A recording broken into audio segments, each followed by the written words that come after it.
Hey guys, the temperatures here in the DC metro area have started to drop. It's November something. Just a few days ago, it was like 70 degrees.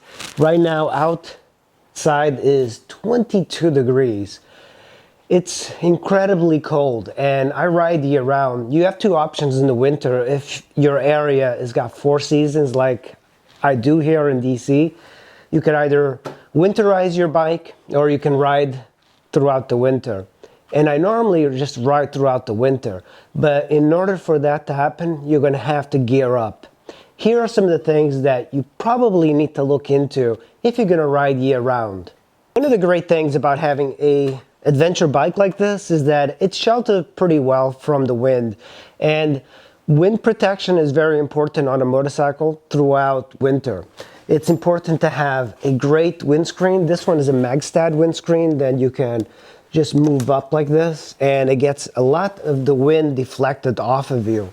That's pretty important, having something that deflects wind away from you. The shroud here also on this bike helps keeping your legs a little bit warmer. I've even seen guys that have built things to the side to protect your legs even more from the wind. Keeping you sheltered from the wind is very important. Or I highly recommend is heated grips. I have bought some heated grips here. There's two different types that I've seen, actually three. This one is the rubber piece that you can just fit on your existing bike, and then you have a dial here that you can adjust it. You can connect it to the battery and get power from that. There's also these very thin pads that you can put underneath your existing grips, and that'll heat up the element. And then there's another heated grip that you can get that I don't like as much, that I do own. There's a company called Oxford.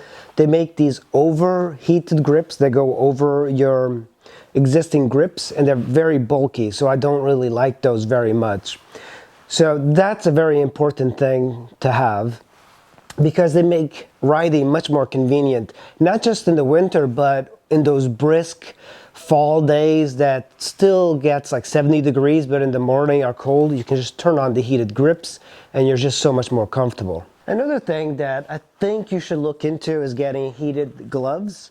These are made by Gerbing, and they're very thin micro wire, as they call it. But I've had a couple of these sets, and Gerbing is not that great of a company anymore. They changed the ownership. It used to be they had a lifetime warranty. So if these electric things were to break, you could return it like 5 years down the line. And I have returned the gloves that I used to have that were much thicker. This one is like a micro wire that runs through it, and then you can see this just kind of powers into your battery. One of the things I've been doing lately is using this suit. It's a First Gear one-piece thermal suit, and this one is extremely warm, but it is kind of bulky to wear. But you need something like this. Or you can get different pants and stuff like that, but you should wear layers too. Another thing I really recommend are these. Not a lot of people use these in the DC metro area, but they're extremely popular. They're called Hippo Hands. They basically go over your handlebars and protect your hands from more wind. These work really well because you can just kind of fit your hand in here and they hold their shape fairly well. On these I did modify them by put a hole, because at one point I had a bike that had handlebars that wouldn't fit, but I do have another set that doesn't have the holes. This is probably one of the more important things you can get. This is a Tourmaster heated jacket, and the reason I like this a lot, and I used to have other gear, I used to have Gerbing stuff, but Gerbing, like I said before with the gloves, it's gone down in reliability, and for a guy like me, it's very important for that equipment to be reliable. It's just like my motorcycle. The last thing I want is to get stranded somewhere in my commute. So having reliable gear is very important, and I keep gear for a very long time. This is a pretty decent one, and I got this for free. A friend of mine gave it to me. It's a Tourmaster Synergy electric jacket liner. And throughout the jacket, there's all of these wires and stuff, and they heat up. Kind of like a heated seat in a car would be. And you can see here there's a controller that you can adjust the heat settings.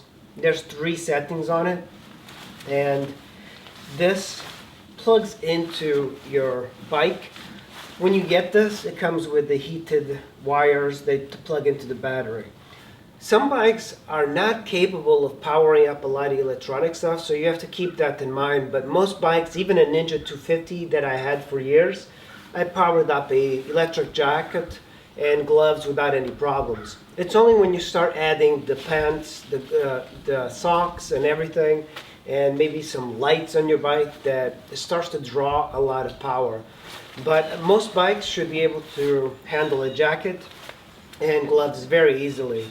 The cool thing about these electric jacket is that you don't have to run different wires to the battery. You just use one wire that plugs into the battery and your controller. And then on the sleeves here, you can tell it's got the plug, and this plugs into your gloves. Another very important thing to have are boots. And I've had these boots for a very long time. I bought them new. They were pretty expensive when I bought them. And I do love how they look. And they're called Sidi Sympatex. I love the high profile because at one point these used to be extremely waterproof. And I like them so much. I've ridden many tours throughout Europe and the United States using them. They're not very good walking boots, but these, you definitely need some boots for the winter because oftentimes you're going to get rained on, it's going to have snow or whatever. Having something like this will help keep your feet very warm. This is probably my favorite pants to use. They're Alpine Stars, and I don't even know if there's like a type that it is, but they are probably the best pants I've ever gotten for winter.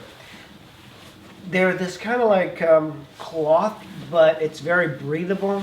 And on the inside, the insulation, whatever Alpine Stars use for insulation on these pants is incredible. Also, it's got protection in the knees, and you kind of need that. And I also bought this just a little bit bigger so I could fit my jeans or whatever underneath while I was going to work. You're going to need a nice warm jacket. So one of the important things to do while you're riding a motorcycle is to layer. If you just wear your motorcycle jacket and a sweater, it's really going to get pretty cold and very cold fast. So the idea is that you wear multiple layers on your body. Oftentimes I'll wear like a cotton shirt, then I'll double it with another shirt, and then maybe a sweater, and then I'll have something even on top of that, and then I'll have my jacket. This jacket is great. I really like it. It's the Revit brand, and I like that it's just a little bit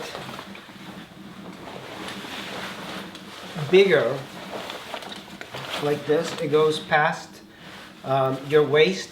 That way you can bundle it up and have your pants on there.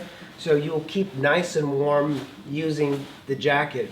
And then when you couple it with the electric gear, you stay pretty warm throughout the entire ride. They're very important to have a full-size helmet like this. They will just keep your head much warmer throughout the winter.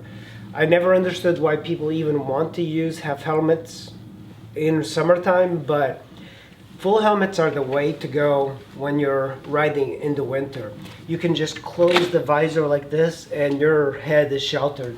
And when you couple it with a ski mask like this or balaclava, this gets extremely warm. So guys, those are some tips on riding the winter and keeping nice and warm.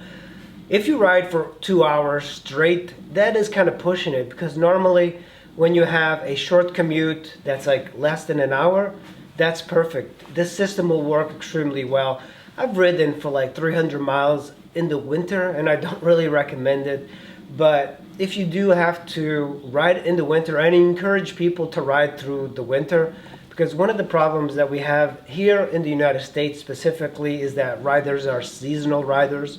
So when bikes go in for storage, people basically think that bikers don't exist, And when springtime comes, people go crazy with their motorcycles, and there's a lot of terrible accidents because they're not used to riding anymore and they're very rusty. So riding in the winter is a perfect way to keep your riding skill high throughout the year. It's really come in useful for me throughout the years. I've always commuted in the winter, and it's not as bad as people think, because with the right gear like this, you can absolutely ride throughout the winter no matter what. It just takes a little bit more planning than getting in a car and just driving away. Alright guys, thanks for watching. I will see you in the next video.